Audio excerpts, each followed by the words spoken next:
Oke, selamat berjumpa kembali teman-temanku. Semoga kondisi teman-teman semua selalu dalam kondisi yang sehat untuk melaksanakan aktivitas sehari-hari termasuk ibadah di bulan puasa ini ya. Selamat berbuka puasa untuk semua teman-temanku yang menjalankannya. Nah, kali ini kebetulan tadi saya baca komentar-komentar dan sepertinya ada yang butuh pertolongan di sini. Bang, saya punya power amplifier menggunakan 8 MOSFET dan sering jebol katanya seperti itu ya. Pada salah itu di 2K5, yang di 4K7 kalau tidak salah. Jadi dia berpikir rencananya ingin mengganti dengan memasang 4 MOSFET saja, tetapi bingung mau dipasang di mana ya, karena takut salah. Jadi kali ini saya akan bikinkan sebuah video. Ini memang tutorialnya untuk difokuskan pada para pemula-pemula ya. Karena untuk konten-konten yang berbau-bau senior, saya kira ini sudah habis, sudah nunggu inspirasi lagi. Jadi tidak apa-apa untuk biar ada waktu, biar tidak biar bermanfaat lah. Saya buatkan petunjuk atau tutorial bagaimana caranya memasang 4 MOSFET di PCB yang menggunakan 8 MOSFET. Contohnya seperti ini ya. Karena kalau di 4K7 saya tidak punya ini, pas lagi kosong. Tetapi saya kira sama saja, bukan saya kira ya, tetapi sama saja sebenarnya. Karena begini teman-teman, yang menggunakan 2 MOSFET, 4 MOSFET, 6 MOSFET, 8 MOSFET sampai 16 MOSFET itu ya, karena ada tuh yang sampai 16 MOSFET itu, entah perhitungannya bagaimana. Yang jelas itu dia memparalel ya, dia memparalel MOSFET-nya. Dan untuk kelas D sendiri memparalel MOSFET lebih dari 2 itu sangat-sangat sulit sekali teman-teman. Karena MOSFET itu sendiri kerjanya tidak sama dengan transistor. Dimana kalau transistor ya, untuk mengejar daya, mengejar ampere dan mengejar output ya, dia memang kerjanya bisa diparalel. Tetapi kalau MOSFET di sini ya tidak seperti itu ya, tidak seperti itu. Jadi ini bisa digarisbawahi bahwa MOSFET itu kerjanya sudah beda dengan transistor. MOSFET itu adalah switching MOSFET, dimana dia sebagai saklar untuk menjalankan switching amplifier, yang mana kerjanya antara high dan low itu dia tidak sama, tidak konstan. Jadi kerjanya seandainya mungkin seperti ini teman-teman ya. Saya kasih contoh dulu. Nah, jadi saya kasih contoh pada power amplifier half brick di sini. Jadi MOSFET itu dia bekerjanya tidak kontinu teman-teman. Ini saya kasih contoh di D1K5 Pro menggunakan 2 MOSFET di sini, di mana masing-masing ini bekerja pada rail high dan rail low. Jadi driver yang memicu, yang men-switch ya, yang mengatur antara hidup dan matinya kedua MOSFET ini, dia diatur oleh IC IR ini teman-teman. Di mana keluaran pada pin 1 itu adalah low ya, frekuensi low, dan yang pin 7 itu dia high. Jadi masing-masing ini bekerja di satu rail. Jadi yang ini bisa dipastikan dia berada di fungsi untuk high, dan yang sebelah kanan dia berfungsi di bagian low. Jadi dia nyalanya saat dinyalakan itu dia bergantian. Jika ini dia posisi hidup on, maka di sini off. Jika di sini on, maka di sini off. Seperti itu teman-teman. Mungkin sampai sini sudah bisa dipahami ya. Nah, Jadi kalau sudah diketahui seperti itu untuk fungsi dari MOSFET kerjanya di kelas D, jadi yang namanya di paralel itu teman-teman, para di PCB itu tinggal di paralel di sini teman-teman. Mungkin ditambah ya, mungkin ditambah lagi 2. Biar rata-rata untuk hal break itu menggunakan 4 MOSFET, di mana per railnya high-nya dia 2 MOSFET, low-nya 2 MOSFET, seperti itu. Terus untuk yang full break di sini ya, ini untuk yang full break ya sama teman-teman. Di sini ini dia terdiri sebenarnya bisa menggunakan 4 dan menggunakan 8. Seperti ini misalnya, yang namanya MOSFET itu kan di paralel kalau di kelas D, otomatis sebentar. Nah, jadi pada penggunaan 4 MOSFET pada full break itu dia sama sebenarnya, karena untuk full break itu kan dia adalah 2 driver yang di breed ya, yang di breed menggunakan kalau di sini menggunakan masing-masing ICER sebagai pemicunya. Jadi intinya kalau full break itu bisa diartikan dia ada 2 power seperti itu ya, yang mana sama-sama di drive oleh masing-masing ICER. Jadi kalau seumpama ini 4 MOSFET ya, dan dihitungnya 8 MOSFET, 4 dan 4 8, itu sebenarnya masing-masing MOSFET antara kedua ini dia satu sumber, satu keluaran. Artinya di paralel. Di sini kedua MOSFET ini dia berfungsi sebagai switching bagian high, dan yang 2 ini berfungsi di posisi sebagai low.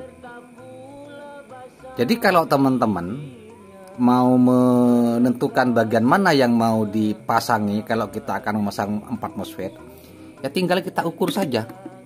Semisal begini ya.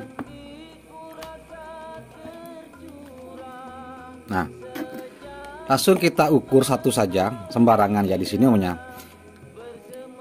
kita posisikan di drain, di sini drain, maka kita cari antara ketiga MOSFET ini, dimana kaki drainnya itu dia berhubungan atau satu jalur.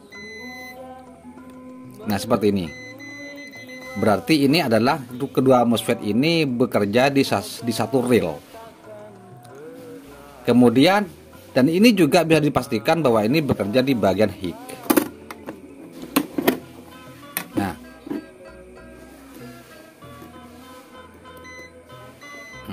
kemudian di bagian low, nah ini dia tersambung. Karena kalau bagian low itu yang terhubung ke rel negatif itu adalah kaki source. Kalau di bagian high yang tersambung ke rel positifnya, positif tegangan PSU utama, itu adalah drain. Nah, jadi kalau mau dipasangi MOSFET, ya tinggal cabut salah satu di bagian high dan low-nya. Bisa yang ini, bisa yang ini. Nah, bisa yang ini ya. Dan satunya di bagian low yang ini. Sembarangan lah. Intinya salah satu antara 2 ini kita lepas. Bisa kita pasang di sini dan di sini untuk high dan low. Bisa di sini dan di sini high dan low juga, karena kedua ini masing-masing ini dia adalah di paralel. Dan sama di sebelahnya juga. Ini dia. Seperti ini. Dia tersambung teman-teman. Sama. Nah, sama, bisa kita pasangi di sini dan di sini. Ini untuk high dan ini untuk low, atau di sini dan di sini. Jadi seperti itu caranya teman-teman ya. Jika kita lihat pada jalur yang bisa kita lihat jalurnya seperti ini misalnya ya teman-teman. Nah di sini ini adalah MOSFET-nya. Nah, di sini kita lihat saja jalurnya yang masuk ke drain. Berarti ini satu jalur. Satu jalur. otomatis kita bisa melepas di bagian ini dan ini kalau kita mau masang 4 MOSFET. Intinya pada 2 MOSFET yang di paralel itu kita pasangi satu saja, seperti itu. Saya kira teman-teman sudah bisa menangkap apa yang saya jelaskan. Jadi seperti itu teman-teman. Masa sih ini masih belum jelas ya? Seperti itu. Nah, kembali pada ininya, pada teorinya mungkin, bahwasanya sekali lagi untuk pemasangan MOSFET yang banyak pada kelas D itu sangat rawan. Karena untuk 8 MOSFET seperti ini saya tidak merekomendasikan untuk tegangan 90 volt karena arusnya nanti akan kurang, tidak akan cukup. Mending kalau memang teman-teman untuk membuat yang power yang menggunakan 8 MOSFET seperti ini, teman-teman harus memiliki digunakan pada tegangan PSU yang besar seperti 115 sampai 130 volt. Karena kalau saya 100 volt saja itu masih menggunakan 4 MOSFET teman-teman. Bahkan 110 pernah saya juga menggunakan 4 MOSFET.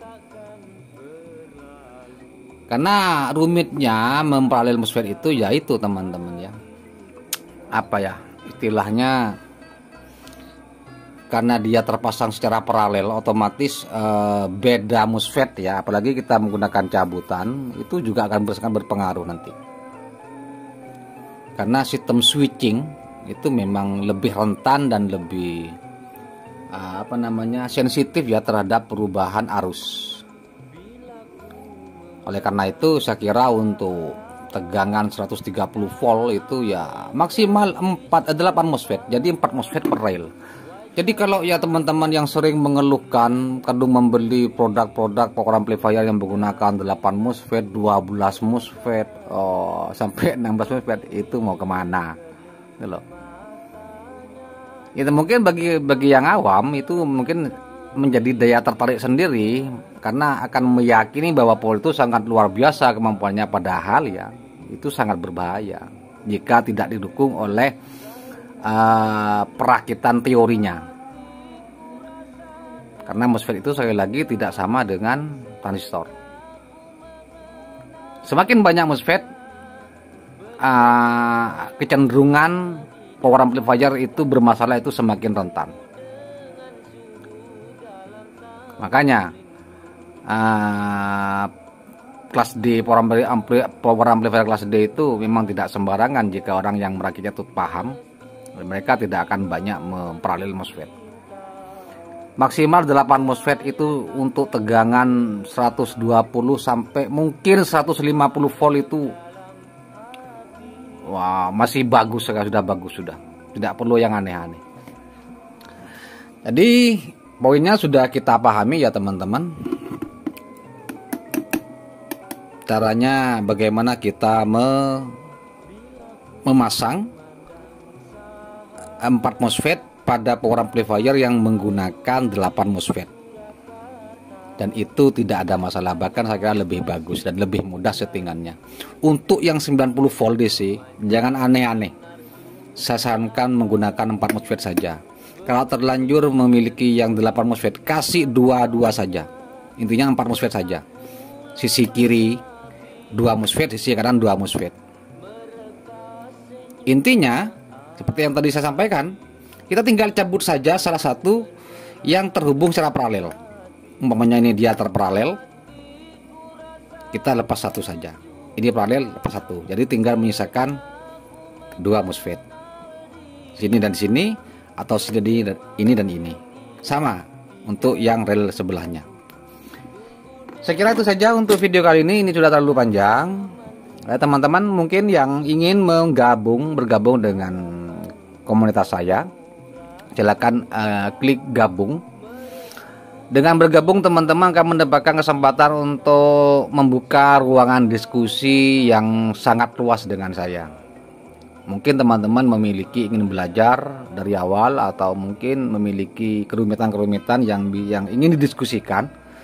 Silakan teman-teman untuk klik bergabung dulu di member komunitas bengkel serabutan ini. Saya kira itu saja untuk teman-teman semua. Mudah-mudahan ini bermanfaat, dan kita akan berjumpa kembali di lain waktu dan kesempatan. Sampai jumpa. Bila ku memandang Sahara